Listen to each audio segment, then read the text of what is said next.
An intellectual carrot, the mind boggles. You see? You see? You're stupid minds. Stupid! Stupid! Earth has had Santa Claus long enough. We will bring him to Mars. I've been afraid a lot of times in my life, but I didn't know the real meaning of fear until I had kissed Becky. One thing will be clear. It's not for man to interfere in the ways of God. It's alive. Oh, it's alive. It's alive. It's alive.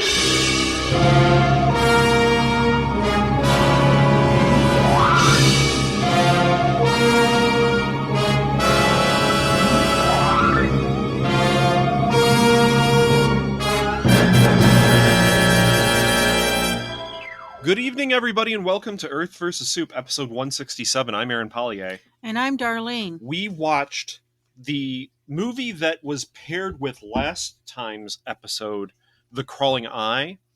We watched The Strange World of Planet X. And I will say right off, I've never seen this movie before. It's called Cosmic Monsters in U.S. Okay. Cosmic Monsters, but it was paired with The Crawling Eye.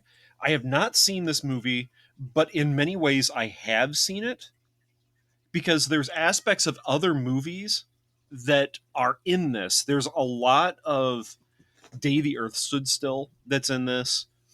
There's a lot of 1970s Doctor Who in this. 1970s Doctor Who. So it feels like there's aspects of this that are... So what are you referring to on that one? Unit, the Master, because there's a character that appears like the Master, but isn't evil in this. But I was just like, wow, he just kind of appears out of nowhere and has a goatee. The weird monster / villains in this.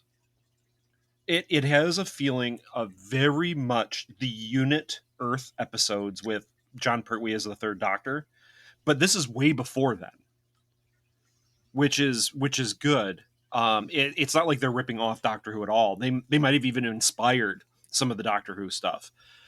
This is a British production.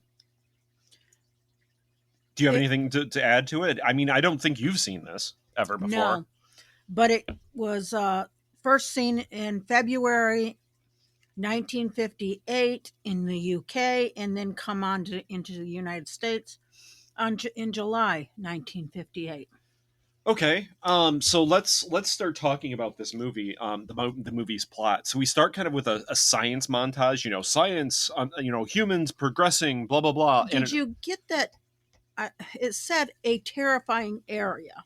Did you get that little quote? Because I couldn't write it fast enough. What are you talking about, a terrifying area? Man moves into a... Oh, no, I didn't get that, I guess. And it ends with, this montage ends with an explosion, as they typically do in these movies. And I was like, oh, no, it's going to be one of these. I was wrong, thankfully. We then learn that Planet X from this narrator is going to respond to our scientific discoveries, and then we properly go into the opening credits with actually some really cool theremin music. The theremin is an electronic music device that you can kind of hold your hands near, and it produces this electronic warbling sound. I know you know it, Darlene. Yes, you're looking at me like... It's in a lot of science. But I'm talking to the people out there that might not know what a theremin is. If you hear a theremin, you know it's a theremin. And I love theremins, but I don't own one, unfortunately, because I would just make strange, weird 1950s science fiction sound effects all the time with it and probably bug the neighbors. So this is why I don't own it. The neighbors need to be debugged. Well, so we go to the inside of a lab where there's a couple guys that work. They switch on these panels that are labeled Circuit A and Circuit B, and the scientist gets too close to equipment and just gets fried. It's not like he really breaks anything. He just gets too close to a piece of equipment, and there's like this huge flash of light. And is that where it says Yankee Computers? No, there's something completely different about that. So it turns out that when there's this big short, there's an EMP-like effect that occurs in town nearby.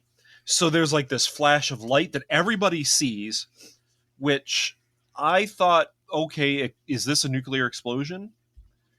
Because if you're seeing it like inside, like everyone's eyes hurt from it, that's one of those things that I tend to connect with like a nuclear blast nearby.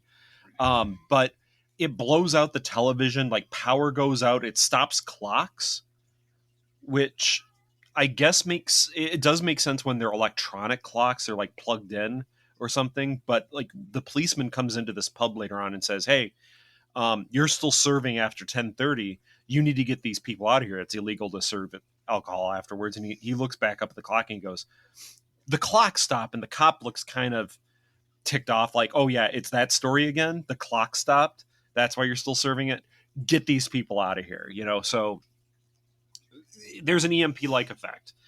And we learned that the scientist they got fried isn't dead. He's actually just really badly burned. And what it comes across as is that they're experimenting with high-frequency electrical fields. Now, I can go into exactly what they're doing. We learn through the rest of this movie. I'm obviously talking about things a little out of sequence, Darlene, so don't say, "Oh, you're talking..." I get that. That they're using magnetic fields to basically manipulate matter at a molecular level. Is that what you got? I mean, they explain it pretty clearly. They tried to show you a piece of metal that became flexible. Yes. But I didn't understand the steel thing. Well, so what they did was they tried to show, hey, here's this copper strip, and if you bend it, it stays bent. All right? And here's this other copper strip that didn't look like the same copper strip that we treated to this effect, and if you bend it, it bends back, like memory metal. And I was like, well, that's not a very good demonstration in this film because A, it's black and white. You can tell that these two materials are different. So what is this? So they end up going into these different kind of experiments that they showed throughout the film that metal really is having a problem with this effect. It's either like becoming incredibly brittle and crumbling. It's becoming really too bendy. But it's not that it's actually an electrical field. They're doing a magnetic field.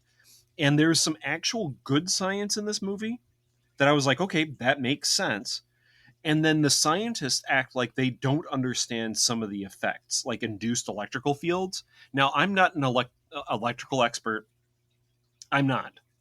But when you have a turbine, let's say, that's still spinning, okay, and there's a magnet in it, and the magnet's rotating through, all these electrical wires in a coil, it's inducing an electrical current, okay? So they often will say, well, if the generator is off, you can grab all this equipment and you're not going to get shocked. It's like, well, no, you can get shocked pretty badly. You're still inducing a current. I know I'm babbling. It's still moving to induce the current. Yeah, it's still, because you still heard the equipment running, that it was basically still spinning. Anyway, we have a scene back in London where this guy talks, I think it's like this brigadier is talking to a minister about these experiments and how there's lots of complaints about these experiments in the nearby village because of these EMPs constantly occurring. Probably somebody with a pacemaker shitting themselves, something like that, and they're going to send a new assistant because the old assistant who's had his hands fried can't really work anymore, and it's going to be, gasp, a woman. Now, a computer expert. Yeah, and she's actually a computer expert. She's French. The actress is French, and they overdubbed her voice with a very proper British accent, like a British voice actress. Her name is Michelle Dupont, and there is some sexism in this movie. Yes. Correct? All right. And I have to talk about that for a second because it's not like they degrade her intelligence or skill. They never really do that. They question it at first because they would question anybody coming in, I would think. Like, are you a proper assistant to this? Gil, the other main character Yeah. go makes a joke with, because he's had female assistants, I guess, in the United States, because Gil's supposed to be from From the US. America. Yeah, there's like an American scientist that's working here too. Yeah. And he goes, they wear glasses, are kind of old, cranky, and spinstery. Yeah, they're spinsters and it's awful. And then there's this pretty woman that comes in, and everyone's just kind of like, oh, it's a pair of legs. She's here for some other reason, you know, whatever. And they don't talk down about her intelligence at the very least. I will give this movie that. But they constantly objectify her throughout this entire movie. Like they say, yeah, she knows her stuff and she's pretty, so I think she should stay. Like, oh, you pieces of crap. And all through the movie, it wasn't the boobs make your brain small. No, it wasn't that. But there was still this objectifying women. And I would have to say that all the women in this plot are damsels in distress at some point. Yes. Where the men really aren't. I can't really think of a situation where the men aren't, at least the main characters, because there's men that are victims in this movie. But I don't think any of the men that fit into that mold of damsel in distress. But she does come in and fix the power problem. Yes. So by doing something I don't know about with computers. We learn that there's a defense aspect to these experiments, that they want to basically be able to manipulate magnetic fields around enemy aircraft to basically make them fall apart in the air. And that this is very, very important. I did not get that one. Oh yeah, this was talked about at least twice. I counted at least twice in this. And let's see here. That must have been the conversation between Brigadier Cartwright and the guy in the minister that hardly moved his mouth. So the night after Michelle gets there, they're going to do a demonstration with the brigadier still there, correct? Yes. And he has like these pieces of metal from the minister that he wants to have tested. As it nears full power, a briefcase starts to like float. His briefcase. And it has another piece of metal in it. Yes. All right. And it starts to move at Michelle, and it ends up blowing the capacitors because it flies off this hook on the wall.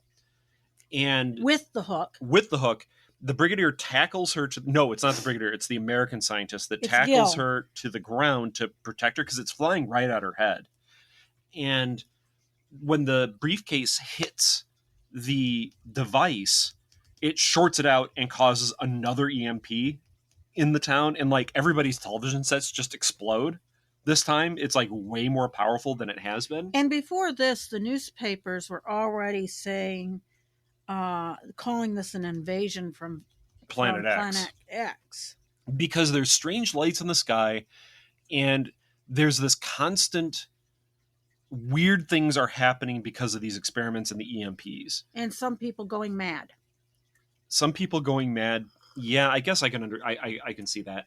But from this experiment, the damage seems to be far more extreme, mainly because not only do you have the like televisions exploding all over this village, you do get that newspaper reporter who's talking about how we should just call this an invasion from Planet X, that the damage was actually regional this time, like a whole county or something like that.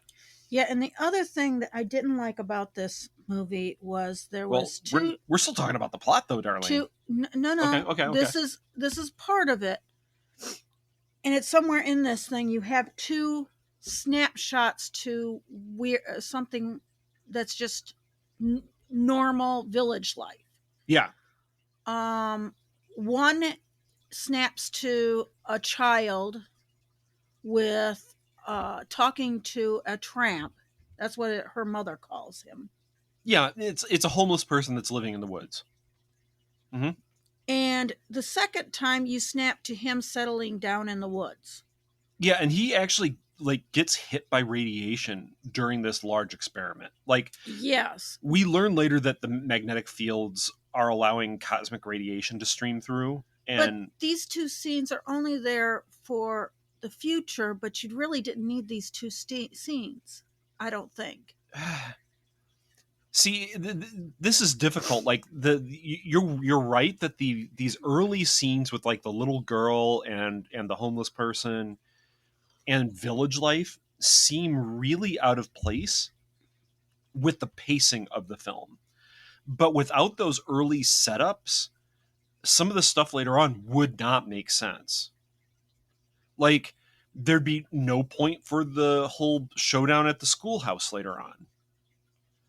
So what I'm saying is, even before we get to like our like thoughts about what works and what doesn't, I guess what I'm saying of it didn't work was it was just flash there and flash out. it was too quick. There needed to be a little bit more, and it was too jarring. So before we get to what works and what doesn't work, I will say that this movie has a lot going on in it. Yes. I'm not saying it's too busy. It's just that there is actual stuff happening in this movie. And when there's a scene that you're like, that was really weird, why did we see this? There's a reason for it. There's a reason. So if we go on, we end up learning that there was this other metal bar inside the briefcase. That's why it flew off, right? And the guy said, "Oh, I must have forgot my keys are in there." Yeah, and he was real snide about it too, like the brigadier. And it was clear everyone didn't believe him. But it turns out that the metal bar that was kept inside this briefcase is also starting to crumble. Like, and this is a big deal because, again, they bring up the whole fact that this means that they're able to, at a distance, make this effect happen on metal. And therefore, now this is top secret. We're classifying everything, and we're bringing in more military personnel to guard this because this is a defense security thing. And now. They put up what kind of fence? Big metal fence. And what are these big metal? Their equipment is all this metal stuff anyway. So I'm like, it should all be crumbling. But I can sort of understand the metal fence because they even say while they're putting it up that they're grounding it in such a way and putting it in such a formation outside to help damp down the field if it expands outwards, because they don't want to keep making these giant EMP-like effects. And I'm like, okay, because I agreed with you at first. I was like, why are you putting up a metal fence? That's really dumb. Oh, wait a second. They're trying to like do something with the field, like trying to damp out the field. Fair enough. Fine. And in this discussion that Brigadier Cartwright has with Mummy Man, he always talks with his lips not hardly even moving.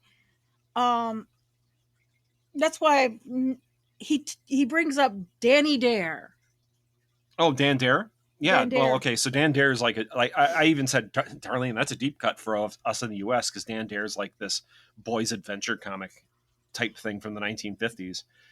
And you wouldn't get that. Like, he brings up Dan Dare. You would think that he's just like a character that's going to appear in the film or something. And no, it's a reference to like these weird adventures of Dan Dare that go on to inspire like Thunderbirds and Doctor Who and all that stuff. But Gil is at this point of when the briefcase is flying, which you thought it was a purse. It looked like a purse to me. I'll be honest. Gil switches off the power and it does not switch off. Yes. And I thought, here's where this whole inducing current by the generator still spinning. It doesn't matter if you're putting power into it. It's still going to be generating a current of some sort.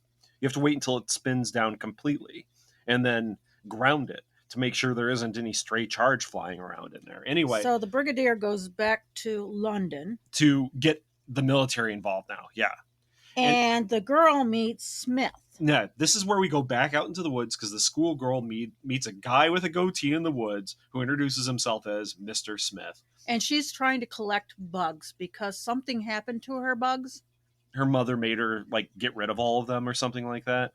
And Mr. Smith is very clearly a totally normal human male. Correct, Darlene?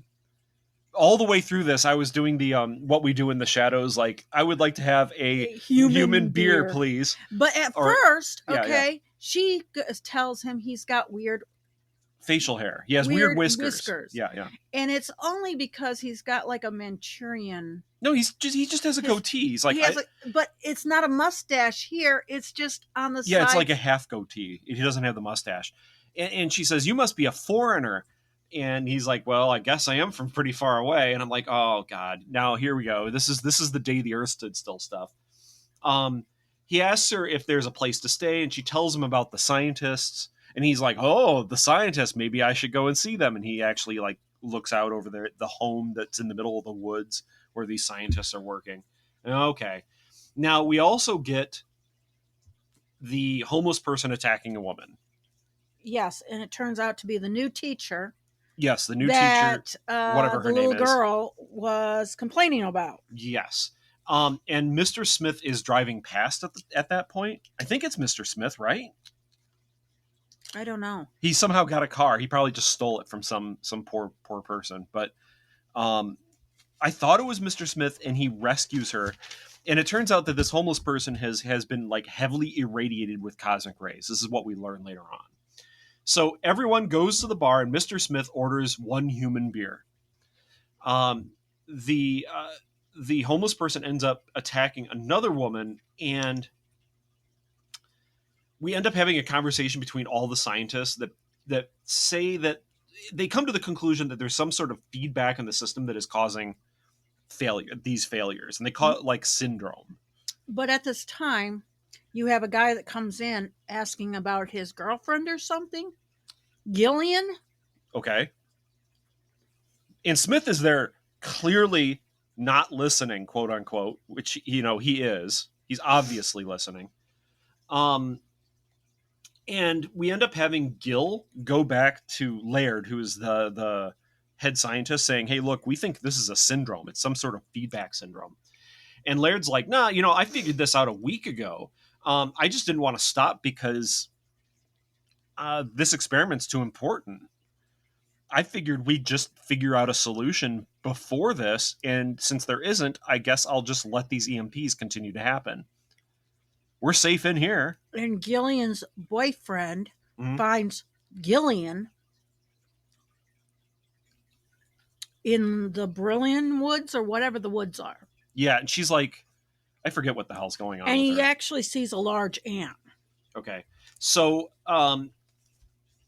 Smith ends up talking to Michelle DuPont at the pub and saying, "Hey, look, I know what's going on.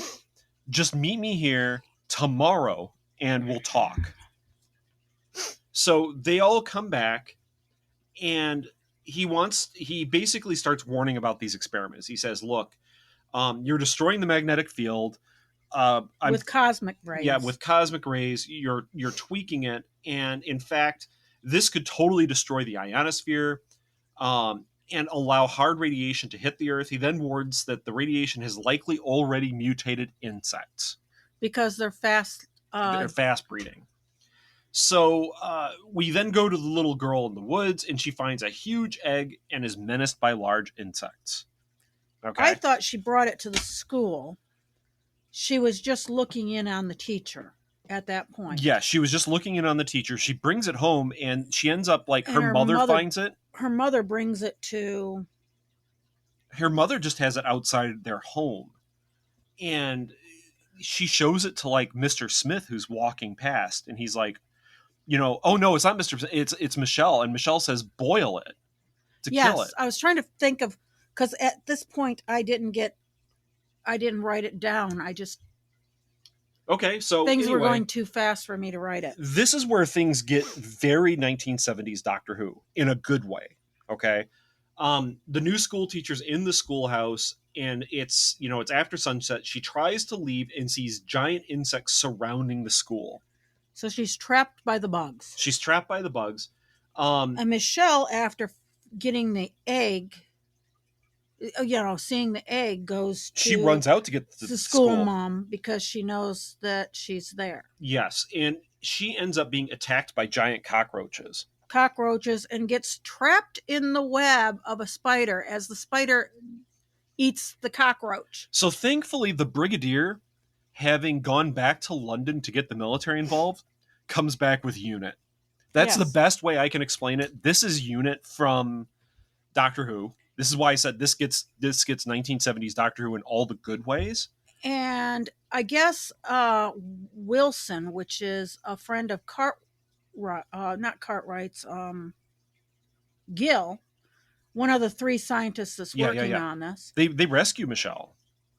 Yeah, but at this point you have Dr. Wilson tells Dr. Lloyd, the insane guy, that he's told to stop by the Department of Defense. Yeah, like the Ministry of Defense. The Ministry of Defense. And he's like, screw you. Science and stops that's for no where one. Dr. Lloyd pulls out a gun, which I go, that's Lard. a 20 Lard. Whatever his name is, Laird. Yeah, it's a really weird gun because when in one shot the barrel looks like it's either a 22 or it's a cap gun. Yeah. And then from the side it looks like a proper revolver, like a real revolver. It's very strange. But anyway, Unit shows up and starts shooting everything because as you should, right? At first I thought that this was stock footage because all the dudes looked pretty well equipped, right? But then it turns out, no, this isn't stock footage. This was just shot. This is where the budget was. This is where all the budget was. Especially with the bugs. I've got to compliment this movie on this part.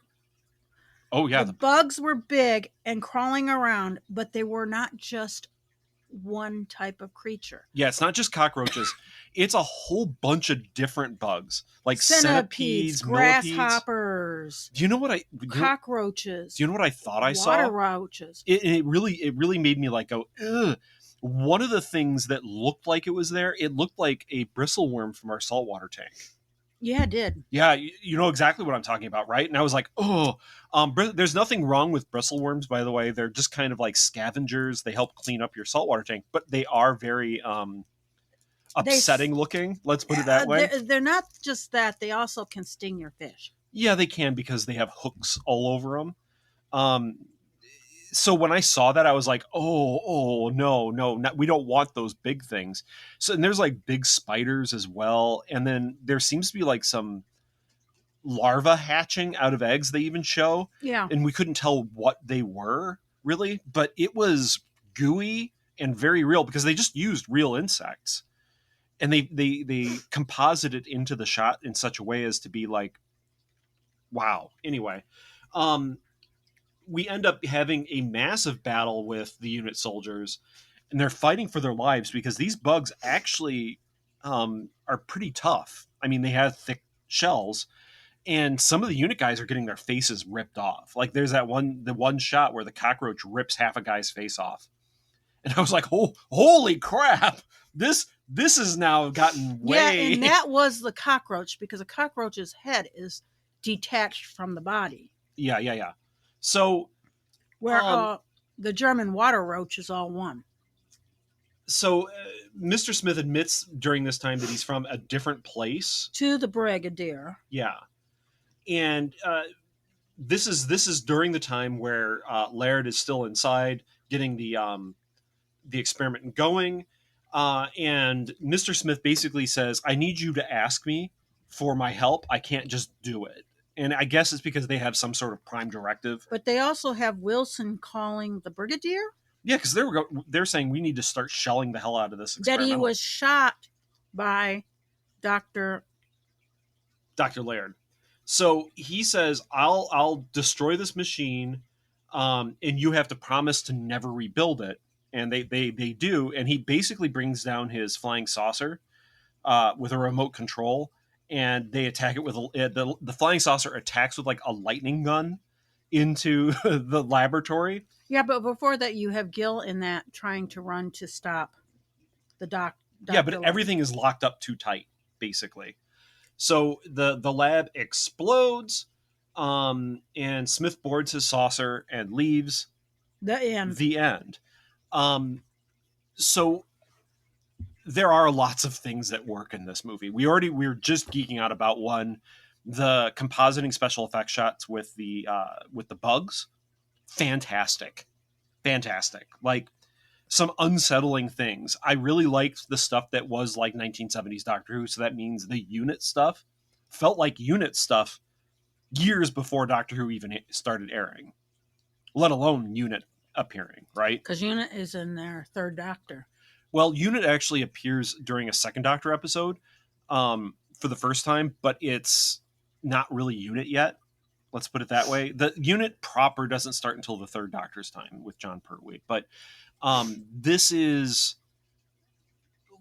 could easily fit into the proto-unit stories that occur with like the second Doctor and after, with the Daleks, when the seventh Doctor goes back in time, and it's Genesis, not Genesis, it's Remembrance of the Daleks. That's the episode where he's back in 1963. And there's a major that comes out with all these specially trained troops. It's not yet unit. Anyway. This movie reminds me of the episode where they're trying to drill to the center of the Earth. What, Inferno? Yeah. The Doctor Who episode Inferno, really? Yeah, it kind of reminded me of that. Just on how, there was all this science, the computer stuff. There's like an alternate reality in Inferno, too, believe it or not. Like that there's like a mirror universe in that episode. That's a very strange episode. But anyway, yeah, the military stuff was really cool. Some of the science actually made a lot of sense, but since a lot of the science also was complete garbage, I can't really give it as a this worked. And they're using Enfields. Oh yeah, no, that's fine. That's fine. I don't think that besides the special effects and the military stuff, what else worked in this movie? Because we both have a smile on our face talking about this movie. That's the thing. There's a lot going on in it. I think this movie actually would benefit from a second viewing, believe it or not. Does that make sense? Like maybe there's a lot of stuff going on in this movie that's sort of background. I like how it goes from a conversation between the brigadier and that minister that doesn't move his mouth very much, about using £250,000 to, okay, we're going to take it over. Yeah. And then we need to shut it down. Yeah, we need to shut it down. There's these, if you separate things, you can separate them into 3 parts. of this movie. Like there's the what's going on, something's going on, shut it the F down. Those are the 3 acts. But what I'm saying is it's like a bunch of subplots being a whole plot. Yeah. Not having a whole plot by itself with subplots. It's subplots that kind of weave together into a plot. I would say that the pacing works in this film. Are you ever bored in this movie? I was in the first because I was constantly going, huh? What's going on? No, see, I wasn't. I was like, there's weird things, the strange things are afoot at the Circle K. That's what it is. But the pacing, I thought, I was never really bored watching this movie. I wasn't. I was pretty well engaged. And I bring this up because there's been movies, let's say within the past 20 movies that we've watched, where I've been bored, really bored. Like, what the hell's going on? This entire sequence could have been edited out. I honestly can't think of a single scene that could really be removed from this easily and not remove something from the movie that builds either tension or gives you information that furthers the plot. One thing I got to ask is any of these people characters? Oh crap. No. None of these people are characters. Okay, there's no growth with any character. I can't think of a single character that changes during the movie. Okay. I can't think of... I can only tell you, when I think of a character, I only think of their purpose. Well, I know there's Gil, of the characters, like I remember there's Gil, the American, Michelle, the French woman, and then there's Dr. Laird, who's the crazy SOB. And there's Smith, the alien. Smith, the alien. And then there's Brigadier. Yeah, but we remember his name. He does have a name. It's Cartwright. Is it Cartwright? I'll fact check you right now. Because I wrote it down misspelling it first. Brigadier Cartwright. Okay, yeah, you're fine. You're fine. But like, yeah, there's fine. There's the Brigadier. There are. The only reason I know Wilson's name is because he says 3 times this is Wilson on the phone. I've been shot. I've been shot by Dr. Lard. So, I don't know if I would say that there's solid characters. They're not one-dimensional characters in this, though. That's the thing. Everybody's a two-dimensional character. Yeah, really. That's one of the things. There's nothing that sticks out. But they're in an interesting situation. This is like a single night. Almost. The majority of this takes place over, let's say, a full day.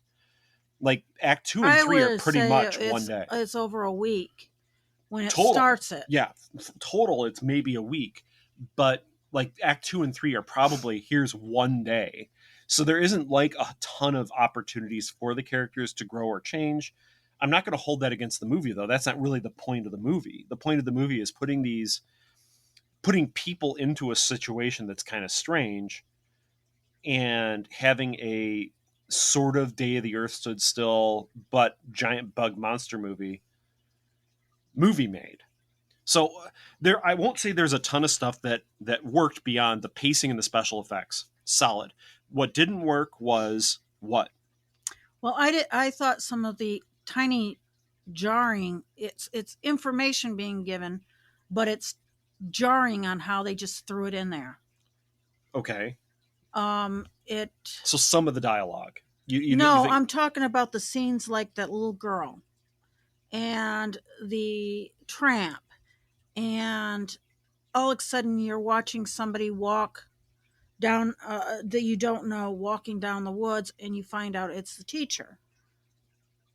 Okay. That gets attacked by the homeless person. Mm-hmm.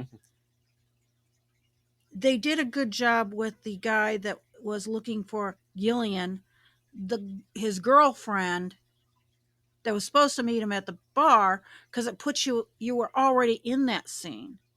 But it wasn't like all of a sudden you go to the scene and you're dropped into it. Yeah. Okay. The only thing I can really say that I felt didn't work in the movie is the fact that there's this giant coincidence that the newspaper people are calling it an invasion from Planet X. And there's a guy that really is from a Planet X. At least that's what he calls it. Like at the alien. At the end, he says, "Oh yeah, you're our Planet X. You're our Planet X." But there really is an alien invasion. Well, not an alien invasion, but there really are aliens here. You are the strange world of Planet X. Yes. I'm just saying that it's a weird coincidence. The newspaper guy is like, oh, well, yeah, let's just make up the fact that these are aliens and we'll call it an invasion from Planet X. He goes Mars and then he goes, well, just call it Planet X. Yeah, but then there really are aliens with flying saucers that are flying around. It isn't about, well, I mean, it's tangentially related to the experiments, but it's like, I don't know. That felt a little forced in some weird way. Like if I had to say there was one scene that got removed, it would have been the newspaper guy scene. I don't know, because it's like making this information there, okay? Sure. That we think of if we saw something from floating in the sky, that it's from outer space and blah, blah, blah, blah. And it is the imagined strange Planet X. Okay. Which brings in the line that's at the end of it that makes the whole name of the movie. So Cosmic Monsters doesn't fit with this. No, I think it does. Because the monsters in this, the giant bugs, are created from cosmic rays coming into Earth and being focused down because of this magnetic experiment. Like, I think that's actually a decent title as well. There's nothing wrong with Cosmic Monsters. And that's what it aired on in the United States. Yeah. So I guess there isn't a ton that works. There isn't a ton that doesn't work. But I would recommend this movie. Right? Yeah, I think I will. I mean, this isn't a light recommendation. I would say I recommend it. And if I had to give it out of a 10, I would say this is like a 6.5 or 7 because it is entertaining.